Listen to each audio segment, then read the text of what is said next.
I want to turn to something else now, and that's the new White House press secretary, Kayleigh McEnany. She held a briefing on Friday, and this is right after President Trump said he would override governors if they didn't open houses of worship right away. A number of reporters asked on what basis, under what authority, the president could override governors and make them open houses of worship, and that led to this exchange. Take a look. What specific provision of federal law allows the president to override a governor's The president will strongly encourage every governor to allow their churches to reopen. And boy, it's interesting to be in a room that desperately wants to seem to see these churches and houses of worship stay closed. The president said that he has that. Kayleigh, I object to that. I mean, I go to church. I'm dying to go back to church. Donna, I spent 6 years in the White House briefing room covering Ronald Reagan. I have to say, I never, and in the years since, too, I never saw a White House press secretary act like that. And then McEnany, who has been in the White House for a few weeks, started lecturing reporters, telling reporters who have been covering politics for many years what questions they should be asking, in this case about Michael Flynn.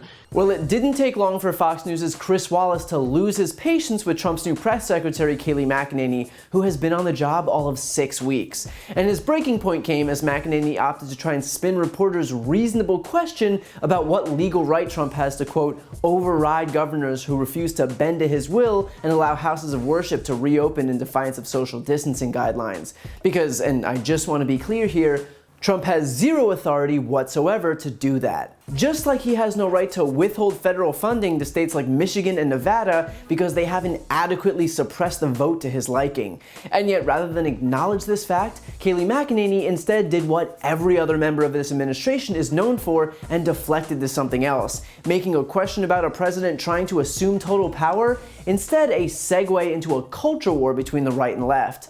In the very clip that Chris Wallace showed, McEnany refused to actually acknowledge what a number of different reporters were asking and instead insisted on pitting these reporters against religion, which is nothing more than a straw man argument. But this is what Trump officials do. They know that they can't defend him on the facts, so their only strategy is to fall back on the greatest hits. They need to keep feeding into this caricature of the left that we're all religion-hating coastal elites getting pregnant for the express purpose of aborting babies.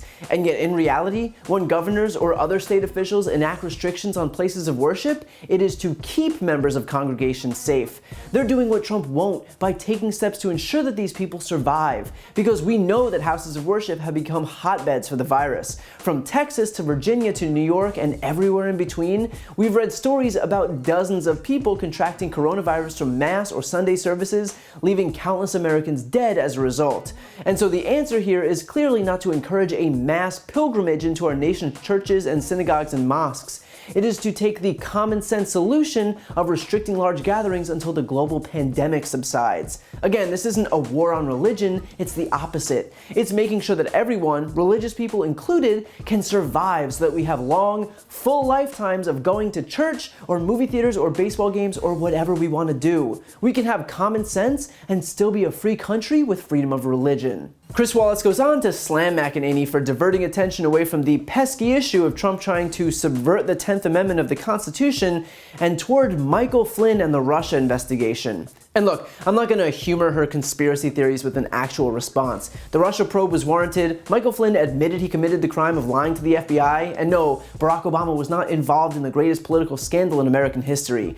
What this should tell you is nothing other than the fact that the Republican Party isn't capable of governing. They can fearmonger and lob insane accusations and cook up scandals, but they don't have any interest in running the country. That's why, 4 years later, Trump is still running against Obama. Fox is still running against Hillary. The issue is that Republicans never bothered to make the transition from opposition party to governing party, and look where it's gotten us. 100,000 dead Americans, and the Republicans' response? Obamagate. So when Chris Wallace makes it clear that there's no love lost between him and Kayleigh McEnany, it's because her tactics are so glaringly transparent that they make it impossible for the GOP to seem like anything other than a collection of sycophants living in a parallel universe trafficking in conspiracy theories.